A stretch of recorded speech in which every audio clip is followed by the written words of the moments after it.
네, 여러분 안녕하세요. 김기웅 토마입니다. 오늘도 저희 강의에 들어와 주셔서 감사합니다.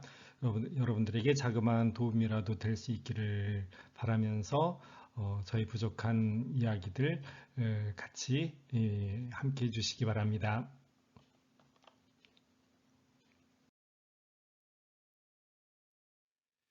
네, 오늘은 꼭 필요한 것 한 가지 기도의 삶 헬린 유엔 신부님의 글에서 6번째 시간입니다. 경청에 관해서 잘 듣기, 겸손된 마음으로 잘 듣기, 경청에 관해서 드리는 말씀 함께 살펴보겠습니다. 음, 이번 그 장의 내용은 듣는 것, 경청, 모든 기도의 핵심은 사실상 듣는 것이다 라고 하는 바로 이 이야기를 합니다. 기도란 무엇보다도 마음속 가장 깊은 곳에 계시는 예수님의 음성을 듣는 것이다. 기도를 흔히 하느님과의 대화라고 하는데요. 그래서 내가 막 무엇인가를 얘기를 하고 나의 결심은 이렇고 나의 아픔은 이렇고 내가 원하는 것은 이렇고라고 하는 이런 것들을 이야기하는 시간이 아니라 오히려 듣는 시간이다. 예수님의 음성을 하느님의 음성을 듣는 것이 기도이다 라고 하는 측면에서 이야기를 해 나갑니다.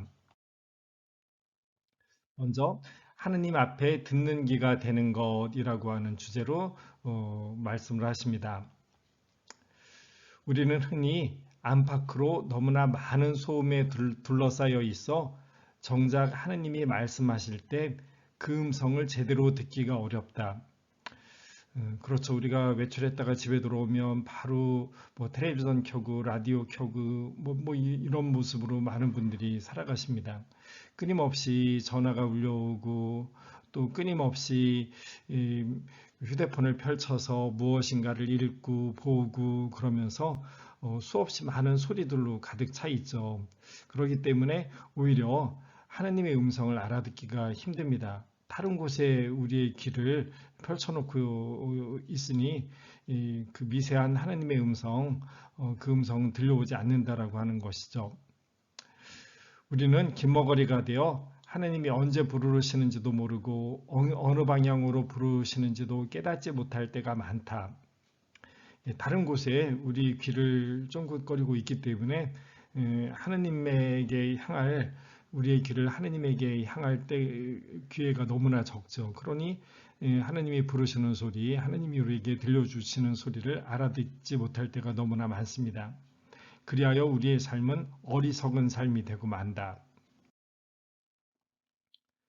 그분은 끊임없이 말씀하시건만 우리는 좀처럼 듣지 못한다. 그러나 듣는 법을 배우면 우리의 삶은 순종하는 삶이 될 수 있다. 번잡한 염려로 가득 찬 삶에서 하느님의 음성을 듣고 그 인도를 따를 만한 자유로운 내적 공간이 있는 삶으로 옮겨가야 한다. 여기에서 지금 이제 곧 있으면 성탄절인데요. 성탄절 앞에서 들려오는 그 복음 내용들 천사가 마리아에게 찾아가죠. 그때 은총이 가득하니여 기뻐하여라 주님께서 너와 함께 계시다라고 인사를 합니다. 그때 마리아가 그 인사말이 무슨 뜻일까 곰곰이 생각하였다라고 하는 표현이 나옵니다. 또 그 이후에도 성모님이 곰곰이 생각하였다라고 하는 이런 표현들이 나옵니다. 그래서 제가 농담으로 우스갯소리로 강의하다가 그런 이야기를 합니다. 성모님이 제일 좋아하는 동물은 곰이었습니다. 그것도 두 마리, 곰 두 마리를 무척 좋아합니다. 왜냐하면 늘 곰곰이 계셨거든요. 뭐 이렇게 표현을 하는데 우리 주변에서 일어나는 일들, 나에게 들려오는 소리들, 거기에서 이것이 무슨 뜻일까? 하느님이 지금 나에게 무슨 말씀을 하시려는 것일까라고 하는 그쪽에 내 귀를 기울일 수 있는 것, 이것이 바로 곰곰이 생각하는 것, 곰곰이 있는 것이라고 표현할 수가 있습니다. 성서에서 그 성모님을 곰곰이라고 이렇게 표현을 할 때 이 성모님이 바로 그렇게 하느님의 음성을 들으려고 했던 분이다. 이런저런 나의 여러 가지 생각들, 나의 판단들이 있지만 그런 나의 모든 판단들을 번잡한 염려라고 하는 것으로 생각을 하고 그것을 떨쳐버리고 그것들과는 다른 거기에 담겨 있는 하느님의 음성, 하느님의 뜻이 무엇일까라고 하는 것을 찾을 수 있는 것, 이것이 바로 성모님의 모습이 아니었나라고 하는 생각이 듭니다. 바로 그렇게 나의 판단, 즉 이런 번잡한 염려, 온갖 여러 가지 생각들, 저는 이걸 또 다른 측면으로 망상이라고 이렇게 표현을 하는데요. 그런 망상들을 내려놓고 하느님이 원하시는 것, 하느님 뜻대로 하시라고 나를 이렇게 내어드릴 수 있는 것, 그것을 자유로운 내적 공간이 있는 삶이라고 이렇게 표현합니다. 헬린 요엔 신부님은요, 바로 이런 모습으로 우리가 갈 수 있기 위해서 잘 들으려고 노력을 해야 된다. 나의 생각을, 나의 뜻을 펼치는 시간이 아니라 하나님의 음성을 들으려고 하는 자세, 이것이 우리에게 필요하다라고 하는 것이죠. 사실 예수님의 삶은 순종의 삶이었습니다. 그렇죠. 그분이 매일, 제가 예전에 이제 그 강의하면서 예수님이 왜 기도하셨나, 예수님의 기도의 의미가 무엇인가라고 하는 것을 이렇게 말씀을 드린 적이 있는데요. 그분은 언제나 내 뜻이 아니라 아버지의 뜻이 이루어져야 된다. 나는 그분으로부터 보냄을 받은 분이고 그분은 나를 보내신 분이시다. 그러니 언제나 그분의 뜻이 무엇인지, 그분이 나에게 원하는 것이 무엇인지를 들어야 된다라고 하는 바로 이런 차원에서 예수님이 매일같이 이른 새벽에 한적한 곳, 외딴 곳, 즉 하느님만이 계신 곳, 하느님만을 바라보는 곳으로 가셨다라고 이렇게 표현을 했었습니다. 즉 하느님의 음성에 귀를 기울이려고 하는 것, 이것이 예수님의 기본 태도였고 바로 우리는 이런 자세를 기도로 삼는 것이죠. 그분은 언제나 아버지의 말씀을 들으셨고 언제나 그 음성에 귀를 기울이셨으며 언제나 그 인도에 깨어 있었다. 예수님은 듣는 귀이셨다. 예수님의 귀는 아버지의 음성을, 아버지의 뜻을 들으려고 하는 시간이었다. 그러니 그분은 곧 듣는 귀라고 이렇게 표현을 하셨던 것이죠. 그래서 제 이름에 이 귀가 들어가서 기도를 잘할지도 모릅니다. 네, 농담입니다. 네. 하느님 앞에 듣는 귀가 되는 것, 그것이야말로 기도의 참모습이다. 그래서 이렇게 표현하는 것이죠. 우리는 기도할 때 내 소리, 내 뜻, 내 바람을 펼치는 것이 아니라 하나님의 뜻을 들으려고 하는 귀가 되려고 하는 것, 기도는 곧 들음이다라고 이렇게 표현을 하는 것이죠. 모든 기도의 핵심은 사실상 듣는 것이며 하나님의 혼전 안에 순종의 마음으로 서 있는 것이다. 그래서 경청이라고 하는 주제로 다시 이야기를 합니다. 고독 속에 들어갈 때 흔히 우리에게는 두 가지 음성이 들려온다. 세상의 음성과 주님의 음성이 서로 반대 방향으로 우리를 잡아끈다. 세상의 음성이라고도 표현했지만 나의 이기심, 나 중심의 어떤 태도들, 나의 본능들, 이것들이 들려주는 이야기들이 있죠. 나를 찾으려고 하고 나를 지키려고 하고 나를 주장하려고 하는 그것이 세상이 우리에게 들려주는 이야기고 나 자신이 나에게 요구하는 내용들이죠. 하지만 그것과 반대되게 하나님의 음성, 주님의 음성은 우리에게 너를 내려놓아라, 너를 걱정하지 마라, 너에게 집착하지 마라라고 하는 정반대 방향의 힘으로 우리를 잡아 끄는 것이죠. 그러나 매번 고독의 자리로 충실하게 다시 돌아가면 주님의 음성이 점점 강해져 우리는 자신이 찾던 평화를 머리와 가슴으로 알고 이해하게 된다. 고독의 삶이고 늘 기도하려고 하는 태도, 늘 하느님을 바라는 자세, 그것을 고독이라고 이렇게 표현을 하는 것이죠. 그러니까 기도가 포함되어 있는 하느님을 향한 자세를 우리가 고독이라고 이렇게 표현할 수가 있을 겁니다. 자꾸 이 고독의 자리로 기도하면서 하느님의 음성을 들으려고 하는 그러한 태도를 가지려고 할 때 그 반대의 소리들도 들리지만 점점점 하느님의 음성이 점점점 커질 수 있다. 그때 우리는 참으로 평화로워질 수 있다라고 이렇게 표현을 합니다. 고독 속에서 우리가 하는 일은 무엇인가? 첫 번째 대답은 아무것도 하지 않는 것이다. 내 주의를 원하시는 그분 앞에 단순히 있으라. 그리고 들으라. 그렇게 하느님 앞에서 아무것도 아닌 것으로 있을 때 내가 아무것도 하지 않는 것은 너무나 힘들죠. 우리는 무엇인가 해야만 내 존재를 증명할 수 있다라고 그렇게 생각하기가 쉽습니다. 하지만 우리는 이미 무엇인가를 해서 하느님 앞에 어떤 존재가 되기 합당하다라고 하는 그렇게 인정받은 사람이 아니다라고 하는 것입니다. 아무것도 하지 않고 그저 나는 하느님을 믿습니다. 하느님이 나를 사랑하시고 하느님이 나에게 가장 좋은 것, 가장 커다란 은총을 주시는 분이십니다라고 하는 믿음이 우리를 의롭게 만들었다라고 하는 바오로 사도의 그 표현대로 우리는 무엇인가를 하는 것으로서 내 존재가 증명되는 것이 아니라 우리는 아무것도 하지 않고 그분 안에 머무르는 것으로 이미 하나님의 사랑받는 자녀라고 하는 것이 되는 것이죠. 우리는 이미 그분에게 의로운 사람이라고 인정받았다라고 하는 것입니다. 그래서 무엇인가를 하는 것으로 내가 되는 것이 아니라 나는 사실 아무것도 아닙니다. 그 아무것도 아닌 것으로 있는 것이 오히려 그분이 나를 온전히 당신 자녀로 받아들여 주셨다라고 하는 것을 증명하는 것이 될 수 있다라고 하는 것이죠. 그래서 아무것도 하지 않으므로 나는 아무것도 아닌 존재가 되지만 하지만 이 아무것도 아닌 존재인 나를 하나님은 이미 당신의 자녀로 당신의 목숨을 바쳐서라도 구원하시고 싶어하는 당신의 사랑으로 이미 인정해 주셨다라고 하는 바로 여기에까지 나아갈 수 있는 것이죠. 그래서 내가 아무것도 하지 않고 그래서 나는 아무것도 아니지만 그 아무것도 아닌 존재일 때에 이미 하나님의 사랑받는 자이다라고 하는 것, 이 신뢰감을 가질 수가 있는 것이죠. 이렇게 하나님 앞에 아무것도 아닌 것으로 있을 때 권력과 통제에 대한 환상이 서서히 죽으면서 우리 존재의 중심에 숨어있던 사랑의 음성의 귀가 열린다. 우리는 내가 무엇인가 대단한 사람이다라고 하는 것, 이것을 드러내고 싶어 합니다. 그래서 내가 무엇인가를 그럴 수 있는 힘을 가지고 있고 그래서 내가 이렇게 저렇게 할 수 있다. 그래서 내가 이런 지위에 오를 수 있다라고 하는 권력과 통제에 대한 환상을 가지고 있는데 그렇지 않다. 나는 아무런 것을 증명할 필요도 없다. 그래서 내가 아무것도 아닌 존재로 있을 때 오히려 우리 존재의 참모습이 드러난다. 하느님이 나를 사랑으로 감싸주신다. 바로 그것을 우리가 오히려 더 확인할 수 있다라고 하는 것이죠. 이렇게 아무것도 하지 않고 아무것도 아닌 것으로 있는다는 것.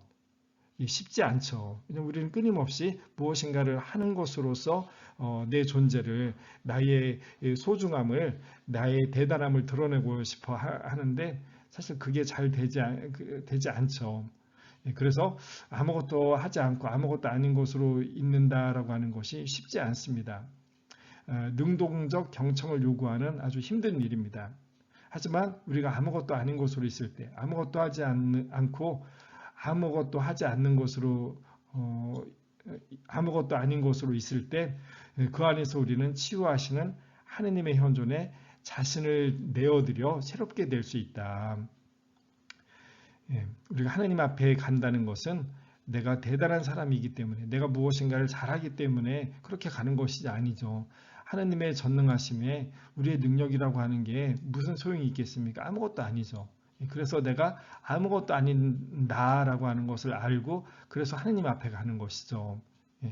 우리 하느님 앞에 머문다는 것은 내가 무엇인가 대단한 사람, 난 이런 그 바리사이들이 나는 하루에 뭐 몇 번을 단식을 하고 뭐 몇 번을 기도하고 난 이렇게 대단한 사람입니다라고 하느님 앞에 나설 때에는 하느님 앞에 아무것도 아닌 존재가 되고 그 세리처럼 뭐 멀찍이 떨어져 있으면서 주님 저는 불쌍한 죄인입니다라고 할 때 오히려 그 세리의 기도가 하느님 앞에 의롭게 받아들여지는 것처럼 우리가 아무것도 아닌 존재로 하느님의 현존에 나아가게 될 때 오히려 우리 자신이 온전히 받아들여진다라고 하는 것 이것을 생각하게 합니다.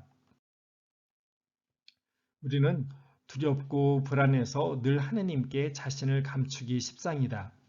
우리는 자신의 모습 가운데에서 비교적 편안하게 느껴지는 부분과 긍정적 반응이 나오리라고 생각되는 부분만 하느님께 보이는 경향이 있다. 그래서 우리의 기도는 아주 선택적이고 좁아진다.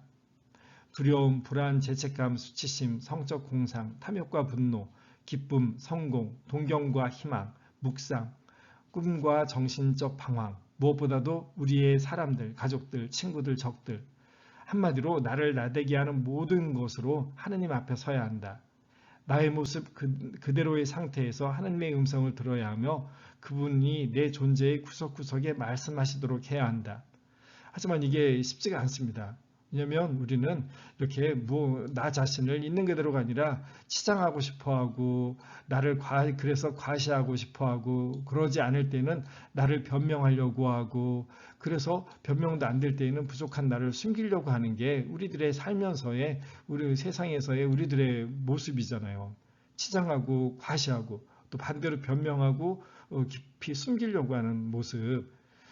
그런데 하나님 앞에서는 이럴 필요가 없다라고 하는 것이죠. 있는 그대로 나의 죄스러운 모습들 그대로 나의 아무런 능력 없음 그대로 그 허울뿐인 나 자신 그렇게 하느님 앞에 갈 때 오히려 하느님이 나를 더 크게 꼭 끌어안아 주시면서 당신의 사랑을, 당신의 힘을, 당신의 은총을 우리에게 주신다라고 하는 것이죠. 우리가 이런 자세로 나아갈 때 그때 하나님의 음성을 우리가 들을 수 있다라고 하는 것입니다. 그 음성은 아주 작고 아주 가녀린 미세한 음성이겠죠. 잠잠히 조용하게 있어 하느님께서 내 인생의 의미를 말씀하실 기회를 드리는 것이 왜 이리 어려울까? 내가 하느님을 믿지 못하기 때문일까? 하느님을 모르기 때문일까? 하느님이 정말 내 곁에 계신지 확신이 없어서일까? 하느님이 무서워서일까? 하느님보다 나머지 모든 것이 내게 더 현실적이기 때문일까? 이런 것들이 우리 안에 다 함께 존재하죠. 하지만 그렇다라고 하더라도 우리가 하나님을 두려워하고 하나님에게 대한 믿음이 깊지 못하다고 하더라도 그분 앞에 잠잠히 있고 또 잠잠히 있는 시간들을 가지고 또 가질 때 그때 우리는 그분의 음성을 알아차릴 수 있게 된다. 고생하며 무거운 짐을 진 너희는 모두 나에게 오너라. 내가 너희에게 안식을 주겠다. 나는 마음이 온유하고 겸손하니 내 멍에를 메고 나에게 배워라. 그러면 너희가 안식을 얻을 것이다. 정녕 내 멍에는 편하고 내 짐은 가볍다. 그리고 이 음성 나에게로 와라. 내가 너에게 정말 안식을 주고 싶다. 너에게 평안함을 주고 싶다라고 하는 이 예수님의 이 이야기를 통해서 그분이 우리를 늘 당신 곁으로 초대한다라고 하는 이 음성을 우리가 알아들을 수 있겠죠. 나는 과연 그 음성을 듣고 따를 수 있을까? 그 목소리는 쩌렁쩌렁하지 않다. 종종 그 음성은 도심의 소요에 파묻힌다. 우리 주변에서 일어나는 모든 것들, 나의 관심사들, 그런 것들에 하나님의 소리, 나에게로 오라는 하나님의 소리, 그래서 하나님의 가기보다는 세상의 다른 것들, 그쪽을 쫓아가는 게 우리들의 모습이죠. 그래서 도심의 소요에 파묻힌다라고 이렇게 표현을 합니다. 그래도 귀 기울여 듣는다면 그 음성은 계속 다시 들려오리라. 내 마음속 가장 깊은 곳에 말씀하시는 음성으로 식별하게 되리라. 예수님을 사랑할수록 우리의 소명은 더욱 선명해진다. 사실 소명이라는 말 자체 불을 쏩니다. 하나님의 소리를 듣는 것, 다른 목소리가 아닌 하나님이 우리를 부르는 소리, 거기에 우리가 귀를 기울일 수 있죠. 그때 우리의 소명이 분명해집니다. 우리를 소명에서 멀어지게 하려는 많은 공격도 마찬가지이다. 그것은 나의 욕심들, 나의 이기심, 나의 에고라고 흔히 이야기할 수 있죠. 나중심의 그런 마음이 나를 하느님의 소명, 하느님의 목소리에서 멀어지게 하기도 하고 세상의 소리들, 세상의 유혹들에서 때문에 하느님의 목소리가 잘 들리지 않을 수도 있겠죠. 하지만 하느님의 사랑을 전하려는 소명이 깊어질수록 마음속에서 그 사랑을 더욱 깊이 새길 필요가 있다. 외부의 여정이 멀어질수록 내부의 여정은 깊어져야 한다. 뿌리가 깊을 때에만 열매가 풍성할 수 있다. 적은 있다. 우리를 멸하려 기다리고 있다.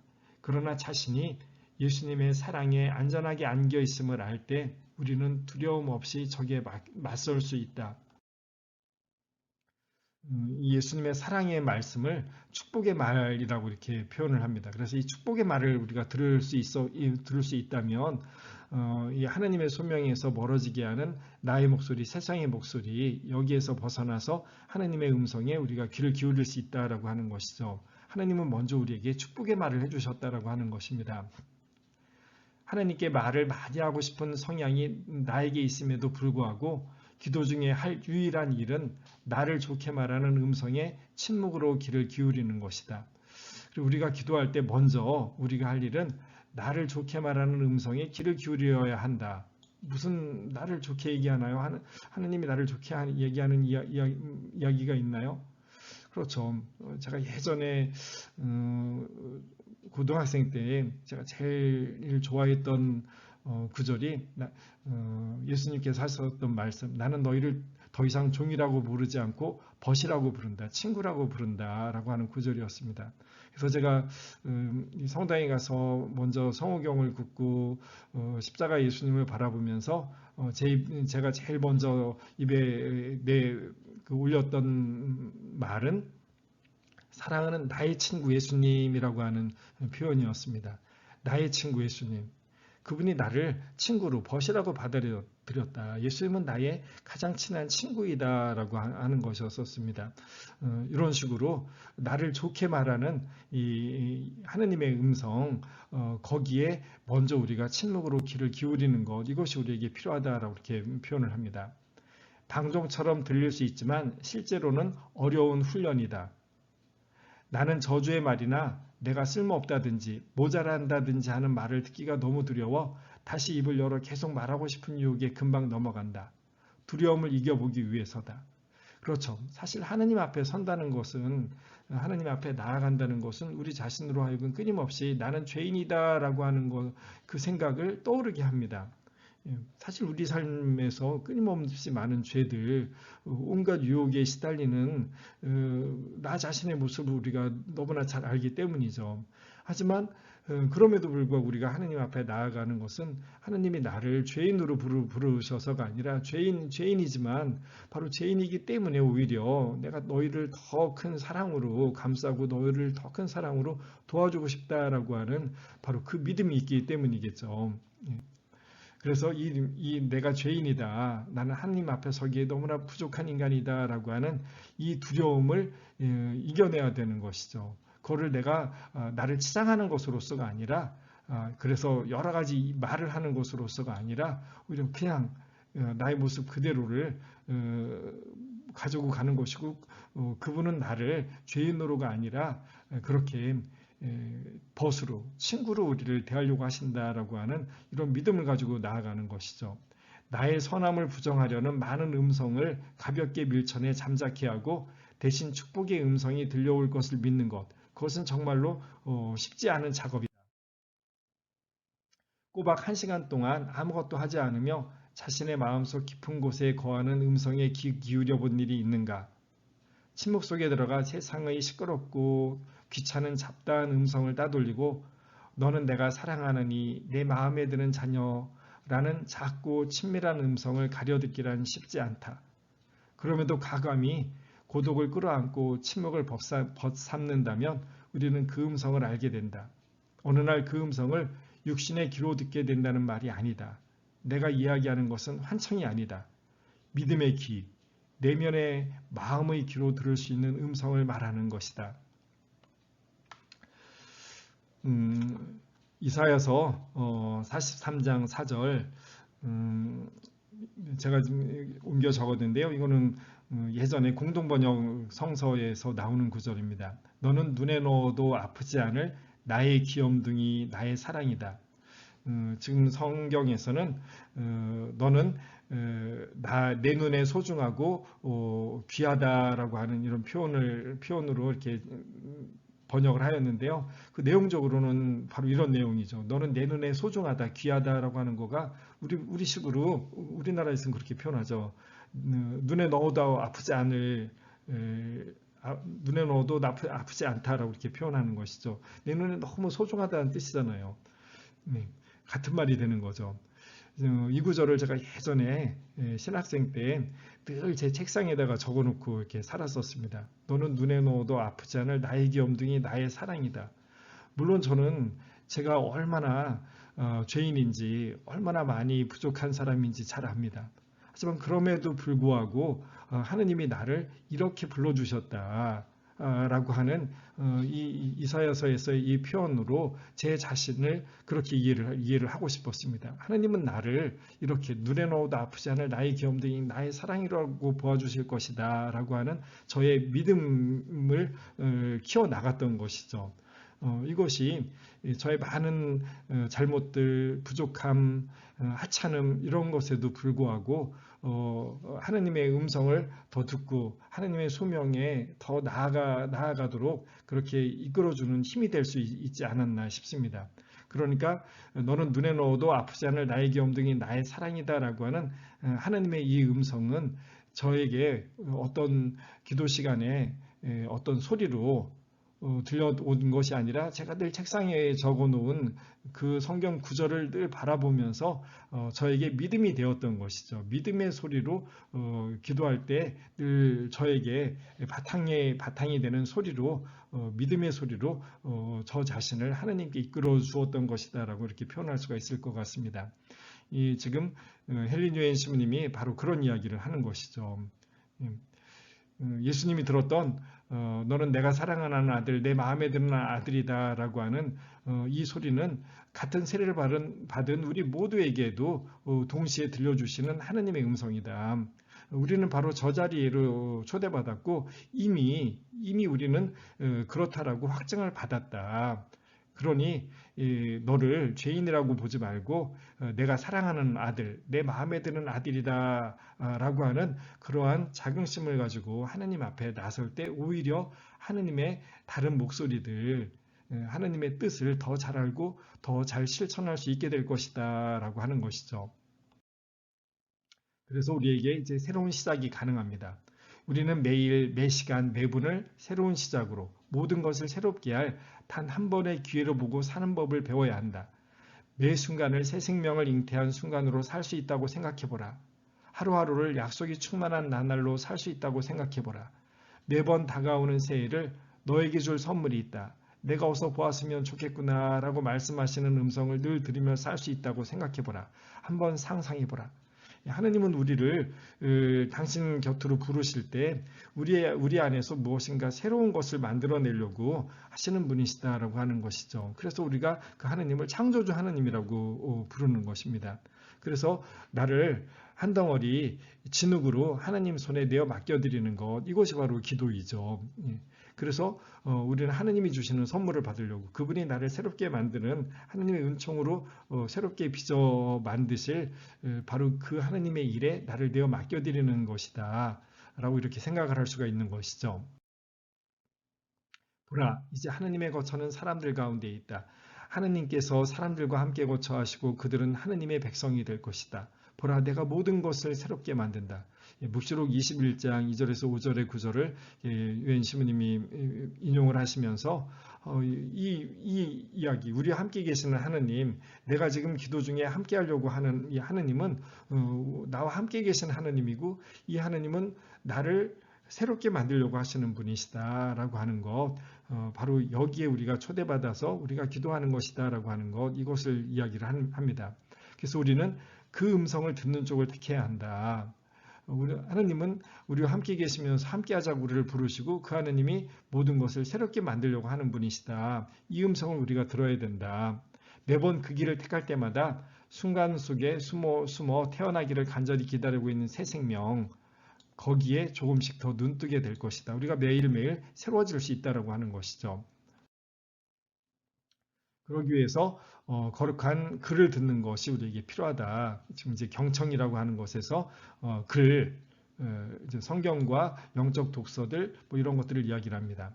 경청의 한 가지 좋은 길은 예컨대 시편이나 기도문 등 거룩한 글을 듣는 것이다. 한 영성 작가는 내게 거룩한 글을 암송해 마음속으로 한 단어씩 한 문장씩 천천히 되풀이하는 것에 소중한 가치를 일러주었다. 그렇게 할 때 사랑의 음성을 듣는 일이 단순히 수동적 기다림이 아니라 능동적 귀 기울임이 된다. 성경, 시편이나 성경, 그리고 여러 가지 기도문들, 좋은 글, 영성 서적들 이런 것들을 천천히 읽을 수 있는 것, 이것이 우리가 하느님의 음성에 귀 기울이는 경청의 능력을 키우는 데 도움을 준다라고 하는 것이죠. 그래서 제가 이 유튜브 채널을 운영을 하면서 기도의 용달샘이라고 해서 여러 가지 좋은 기도문들, 그런 기도문들을 여러분들에게 계속 전해주고 싶었습니다. 뭐 앞으로도 다시 이제 계속 꾸준히 또 하리라고 생각이 듭니다. 또 그럴 다짐을 다시 한번 새롭게 해봅니다. 나는 30분간의 기도 시간을 아무 일도 하지 않고 오직 프란시스코의 기도를 천천히 반복하며 보낼 때가 많다. 주여 나를 평화의 도구로 써주소서. 미움이 있는 곳에 사랑을 심게 하소서. 이 기도가 머리에서 가슴으로 전해지는 사이 나는 모든 불안한 감정과 기분을 뛰어넘어 내가 찾던 평안과 사랑을 그 말 속에서 경험하기 시작한다. 이런 식의 기도로 나는 계속 주의가 산만해지는 문제도 해결할 수 있었다. 생각이 제멋대로 곁길로 빠질 때마다 단순히 본문으로 다시 돌아가서 내가 그토록 듣고 싶은 음성에 마음속으로 다시 한번 귀 기울이는 것이다. 그래서 옛날 사람들이 시편 구절을 끊임없이 반복을 했던 것이죠. 뭐 그렇게 어떤 때에는 그렇게 성경의 한 구절, 시편의 한 단락 아니면 좋은 기도문 이런 것들을 반복하는 것도 뭐 좋은 기도가 될 수도 있습니다. 지금 그런 차원을 유엔시오님이 이렇게 말씀을 하십니다. 그리고 마지막으로 세 가지 경청의 형태, 우리의 경청, 하느님의 목소리에 귀를 기울이기 위해서 세 가지의 경청을 이야기를 합니다. 먼저 교회의 목소리에 귀를 기울여야 한다. 우리 시대의 영적으로 가장 커다란 위험은 예수님과 교회를 분리시키는 일이라고 나는 확신한다.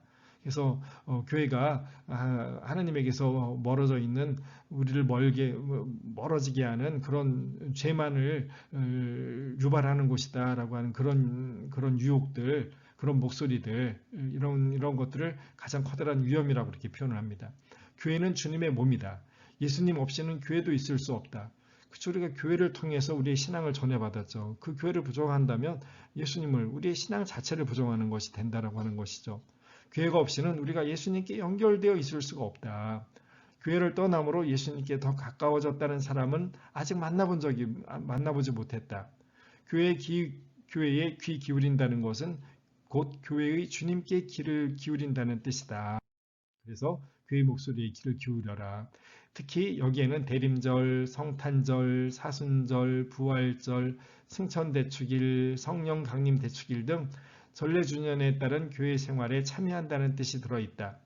이런 절기와 축일을 통해 우리는 예수님을 좀 더 깊이 알 수 있고 교회 안에서 주시는 그분의 생명에 더 친밀하게 연결될 수 있다.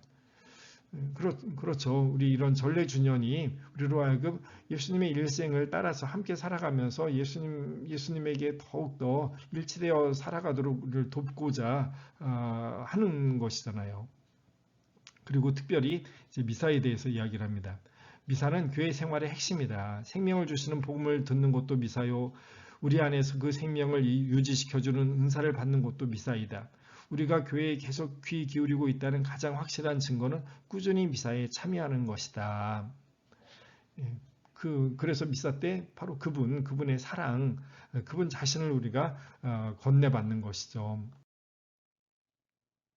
둘째, 책에 귀 기울여야 한다. 성경을 읽고 성경과 영적인 삶, 그리고 위대한 성인들의 삶에 대한 책들을 읽어야 한다.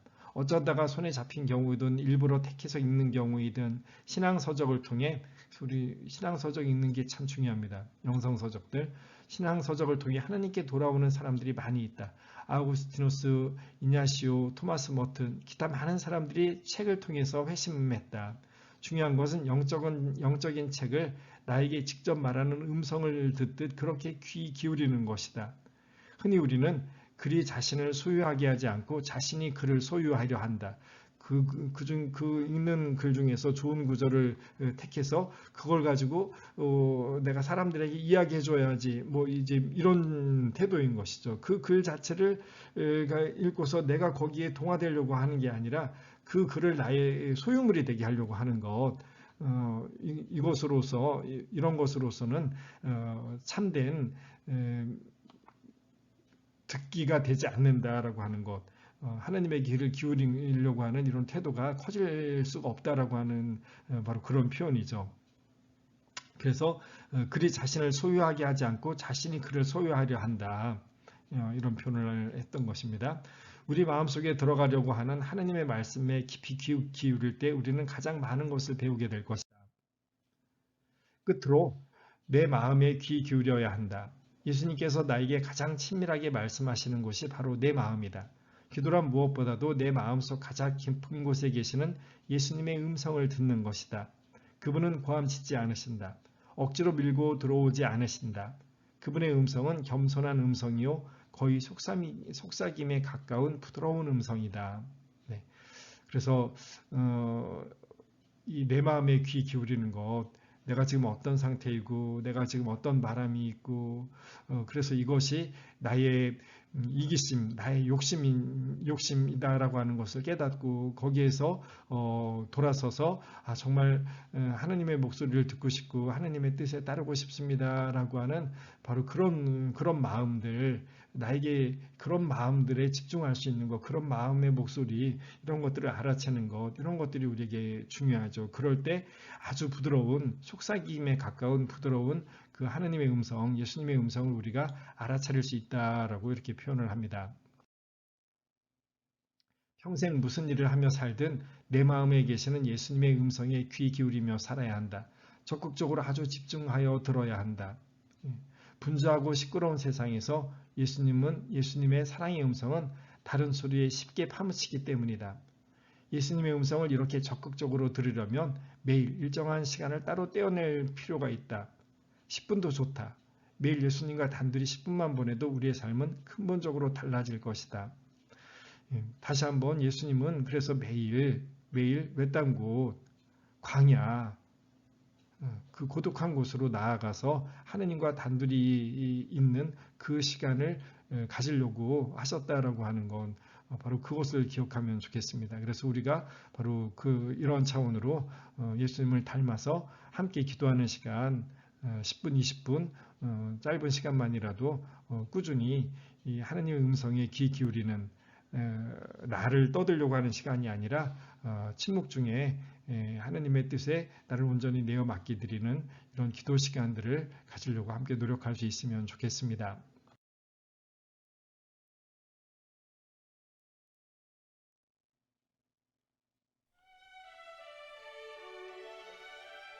네, 강의 녹음하고 있는 오늘이 2021년 12월 20일입니다. 이제 며칠 후면 성탄절인데요.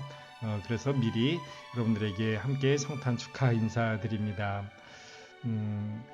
이 사진은 제가 올해 다시 찍지 못하고 작년에 찍었던 사진 다시 이렇게 다시 가져다가 사용을 했는데요. 그래도 마음은 새롭게 모든 분들에게 성탄 축하 인사드리고 싶습니다.